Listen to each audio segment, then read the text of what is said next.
მოგესალმებით მეგობრებო, არ დამიჯერებთ და იტალიის ისტორიულ ქალაქ პენეში სახლის ყიდვა 1 ევროდ არის შესაძლებელი. დაიცა, მოესე ვერ გავიგე ახლა იტალიაში თუ სამლარად ყიდულობს სახს ჩვენთან რატო ღი 300.000? რა ვერ გაიგე. ის რაღაც იტალიაა და ეს საქართველოა. ისე რა მაგარია, მაგ ქალაქში 4 ევროიან ყავას რომ ყიდულობ, 5 ევროიანს რომ მიაწოდებ და ხურდაში რომ ბიდას გაძლევენ 1 ევროს. თუ ხო არ ვიყიდოთ ჩვენს, მოიცადე მოიცან უჩქარობ, კიდე გაიაფთება. გადამყიდველები ყიდიან ეგრეთ ზვირა, თორე რეალურად უფრო დაბალი ფასები. ესე უცებ ჩანს ასე იაფი, თორე მერე იწეწები რემონტზე, გესმის შენ. ელიავადან იქ ბიჭების ჩაყვანა, ამათი ფრენა, დაბინავება, საჭმელ-სასმელი. თანაც 1 და 2 თვეში ვერ დაგიმთავრებენ, გამორიცხულია ხელოსნების ამბავი ყოიც. მერე კიდე კაფელ-მეტლახიც აქედან უნდა წაიღო, ნაღდი იტალიურები. აბა ეგ სად ნახა? არ ყოფილა ის საერთოდ. თან პერედას სოფელი რო გდობოდა, თბილისელები კი არ ვიქნებოდი. თო. აბა ჩემი ფაილას ბაზრობს. ორა ეგება ავიდი რა პენეში სოფლელი ცოტა ამოისვიდით რა თბილისელები. წავალთ იტალიაში წავალთ სახლის საყიდად მანამდე ქსორულებს თქო რომ რამე ჯიგრული გაუშვან რა 10 არიანს მოგცემთ რა გაციდეთ მე გავიგე 10 ფინის პასუხად რას ლაპარაკობს? კარით ეხლა რა. ასე რომ ჩვენ შოუში დოლგარმუზე უკრავს და 3 სახლის ფულს აკეთებს ქსოვრელები და გიორგი შოშიტაშვილი.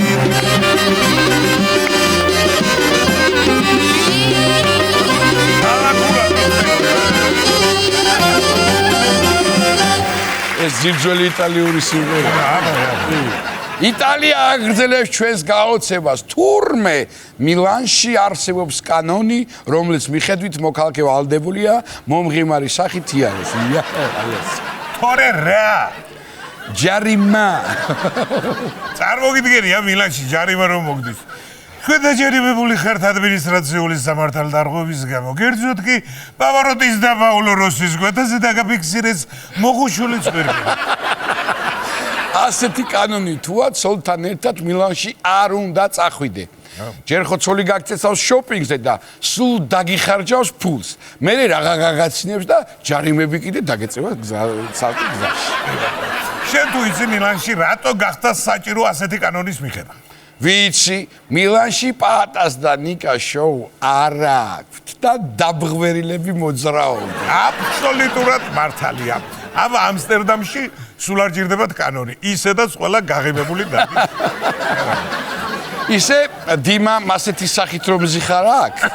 მაინც და მაინც უნდა დაგაჯარიმოთ რომ გაგვიღიმოთ. კამერას დაგიყენებთ და ნახოთ მერე რა იქნება. ეგრევე გაიცინა პატა. აქ უნდა დავაყენოთ კამერა და ზოგადად თქო, რასაც ვამბობდი, თბილისშიც ჩემი აზრით უნდა შემოვიღოთ ეკანონი. მაგარი იქნება ესე გაბადრული სახით რო დაუძახებენ ერთმანეთს საცობში. ვინც შერფრავა მოგზა იმას.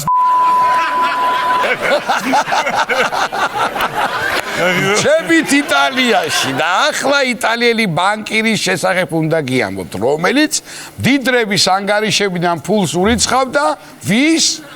ღარიბე.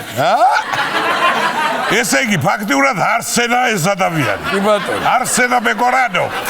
დიდარს აჭრის და ჩვენთან რიცხავს ბანკი როგორ შეარჩენს. იცინე შენ, იხმე და ახლა იტალიის ბანკში უკვე უნდა გავხსნა ანგარიში. 20 ცენტი რო დავდო ანაბარზე, იქნება შევეცოდო კაცი. ჩემი პეკორანო. ჩემი აზრით ეს კაცი ბანკირი ხო იყო და იტყობა რაც მაღალ პროცენტში სესხები აკეთა იმ ცოდვების მონანიება გადაწყვიტა ამ გზით. კი ბატონო, ხო და იმიტომ არ ვარ მდიდარი.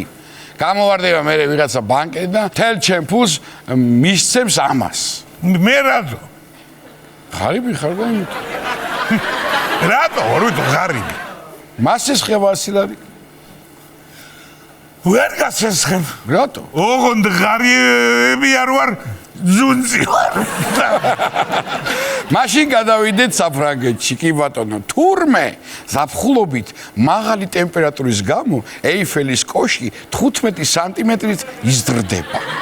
ტემპერატურის ხო, იზრდება. მე მგონი რა ხდება, იცი, სიყვარულის ქალაქი როა პარიზი, უამრავი შეყვარებული ჩადის ზაფხულში და მაინც და მაინც ეიფელის ფონზე უნდებათ ერთმანეთის მოსიყვარულება და ხვევნაკოცსა და რა კრას ეიფელმაც. იზრდება ეიფელის კაცი არ. ანუ რასაუბრებ ხა ზამთარში ვარდება? ნეტა მარტო ეიფელიზდება ეგრე თუ? რა ვიცი, ჩემო კარგო, ყველას თავისი ფული კოლიონი აქვს და ზოგს საფულში ესდება და ზოგს დილაობით. ახლა კი რუბრიკა რას არ გაიგებ კაცი. აქამდე ეგ არის ხო? მაგრამ ხომ United Airlines-ის თვითმფრინავი შუაგზიდან მოტრიალდა იმის გამო, რომ პილოტს პასპორტი დაავიწყდა. შუაფრენის დროს პილოტი ტუალეტში შევიდა და მხოლოდ მაშინ მიხვდა, რომ პასპორტი სახლში დარჩა. ისე როგორი საქმეა, ნახევარი გზა რო გავლილი და უცებ თვითმფრინავი რო ატრიალებს და უკან ბრუნდება.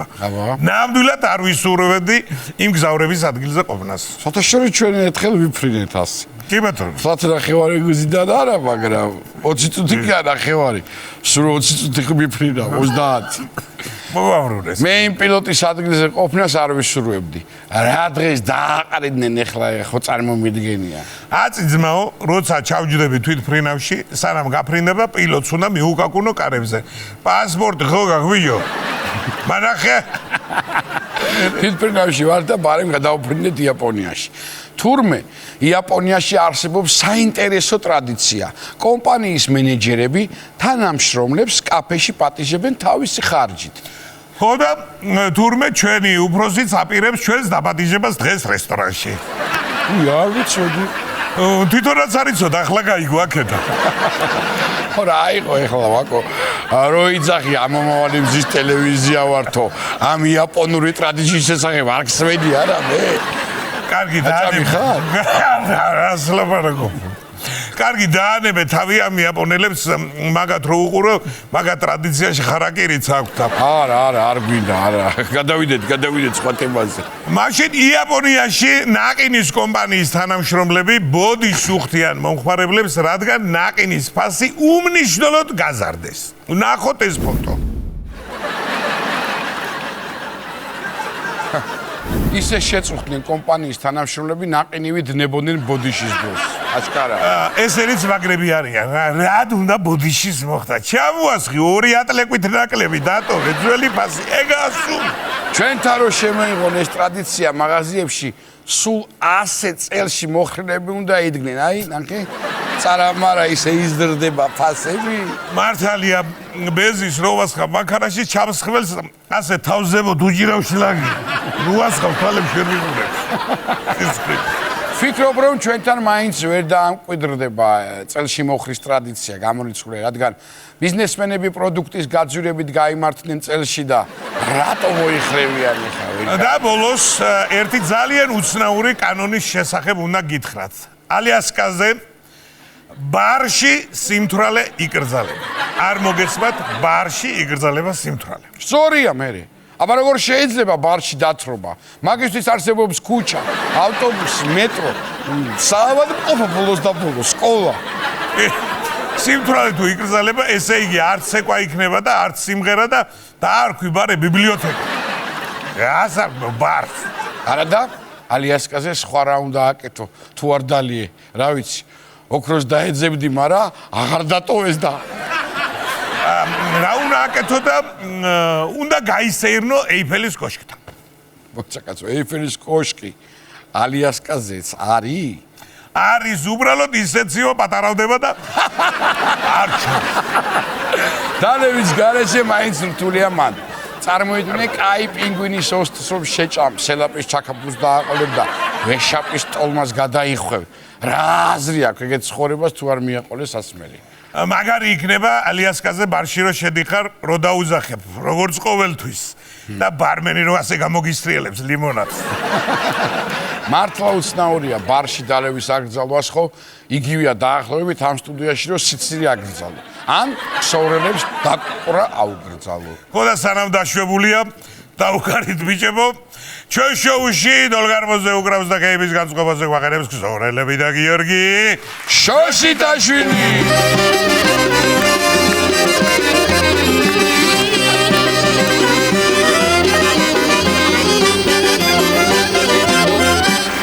მადლობა ნიჭიერებო. ნიჭიერები ახსენე და ნიჭიერს თუ უყურე რა კარგი კონკურსანტები არიან ჩემ. გადასარევი. როგორ არ ვუყურე? გადამწყვეტ ფაზაში შედის უკვე ეს შოუ და მინდა რომ დღეს ნიჭიერს რო უმღეროთ მე და შენ. კი ბატონო. სიტყვიერად ბევრს საუბრობ და სიმღერით ჯერ არ გვიმღერიან. ამისთანა ნიჭიერი ხალხი ყავს და იქნება რამე გამოგვივიდეს. აბა გთხოვთ.